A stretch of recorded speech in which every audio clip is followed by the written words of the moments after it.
अब ये 30 वर्षीय जो युद्ध है इसमें क्या हुआ, तो हम लोग इसके कारण पर बात करेंगे, ज्यादा कुछ नहीं, इस पर बात करेंगे कारण पर। और आप जानते हैं दुनिया में किसी भी घटना के मुख्यतः 3 कारण होते हैं। एक होता है धार्मिक। क्या होता है? धार्मिक। एक कारण क्या है? धार्मिक। अब धार्मिक को अगर डिवाइड करेंगे आप, तो 30 वर्षीय युद्ध इसलिए हुआ यूरोप में क्योंकि कैथोलिक और प्रोटेस्टेंट लड़ रहे थे। कौन कौन? कैथोलिक और प्रोटेस्टेंट। समझ में आया? तो जो राजा कैथोलिक है वो प्रोटेस्टेंट के खिलाफ है, जो प्रोटेस्टेंट है वो कैथोलिक के खिलाफ है। तो एक बड़ा कारण तो ये है आपका।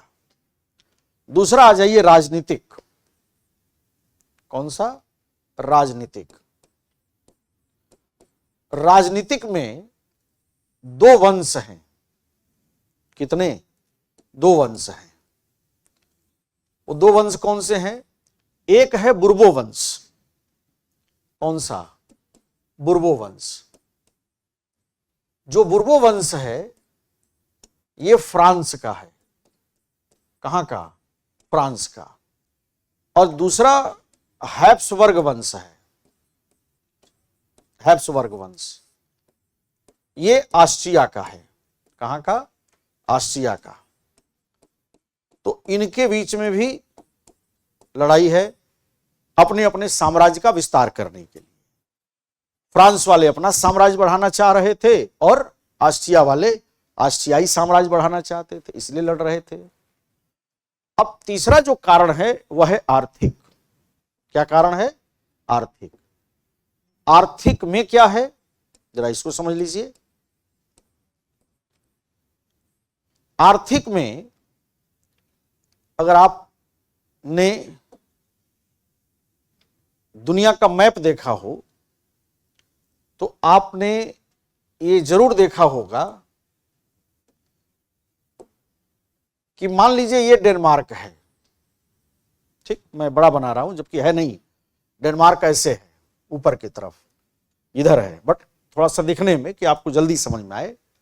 ये कौन सा है? ये डेनमार्क है। ठीक, और डेनमार्क के इस साइड में स्वीडन है। कौन? स्वीडन। और इसके बीच में ये जो भाग है, आपने नाम सुना होगा बाल्टिक सागर का। नाम सुना है? बाल्टिक सागर का। तो इस बाल्टिक सागर का एक इकोनॉमिक महत्व था, समुद्री मार्ग से आना जाना। अब डेनमार्क चाहता है कि बाल्टिक सागर पर मेरा कब्जा रहे, ताकि कोई भी इधर से गुजरे तो हम जो चाहें वो करें। वहीं पर स्वीडन क्या चाहता है? इस भाग पर कोई भी इकोनॉमिक एक्टिविटी हो उसके कब्जे में हो। तो आर्थिक कारण क्लियर हुआ। और यहीं पर आप देखेंगे मजे की बात, यहां पर जर्मनी है। डेनमार्क छोटा है, जर्मनी बड़ा है। समझ में आ रहा नहीं? यहां कौन है? जर्मनी है। अब अच्छी बात क्या है, इनको भी लड़ना है तो जर्मनी में, इनको भी लड़ना है तो जर्मनी में। ठीक, जो ये भी लड़ते थे कहां? जर्मनी में। समझ में आ रहा है? तो 30 साल लड़ाई इस कारण से हो रही है। और महाभारत कहां मचा हुआ है? जर्मनी में। क्यों जर्मनी में? क्योंकि जर्मनी तब राष्ट्र के रूप में नहीं था। उस समय जर्मनी 300 भाग में बटा हुआ था। मतलब हर 2 कमरे का मकान पांडे हवेली। ठीक है, हाँ, मतलब थोड़ा भी एरिया है किसी के पास तो क्या कि मैं यहां का राजा हूं। समझ में आया? तो जर्मनी राजनीतिक तौर पर विखंडित है। और जितने भी संघर्ष हो रहे हैं, विवाद हो रहे हैं, आपस में जो भी प्रतिस्पर्धा है, उसकी आजमाइश कहां हो रही है? जर्मनी में। ये लोग 30 साल तक लड़ते लड़ते थक गए। समझ में आया? 30 साल तक लड़ते लड़ते थक गए। तब जाकर 1648 में वेस्टफेलिया की संधि हुई। कौन सी संधि? वेस्टफेलिया की। तो 1648 में वेस्टफेलिया की संधि, वेस्टफेलिया की संधि हुई और इस वेस्टफेलिया की संधि के बाद 30 वर्षीय युद्ध पर विराम लगा, अर्थात इसको क्या किया गया? बंद किया गया। बस इतना ही एग्जामिनर जानना चाहता है।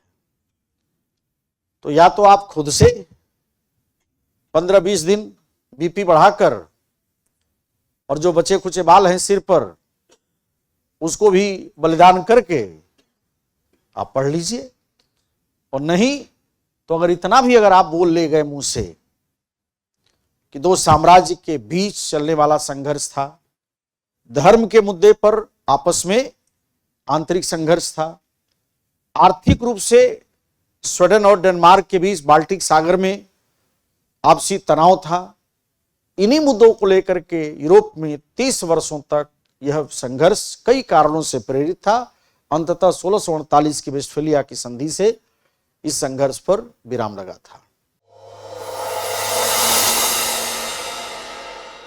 अब एग्जाम की तैयारी को और बेहतर करने के लिए हमारे चैनल को लाइक, शेयर और सब्सक्राइब करना ना भूलें।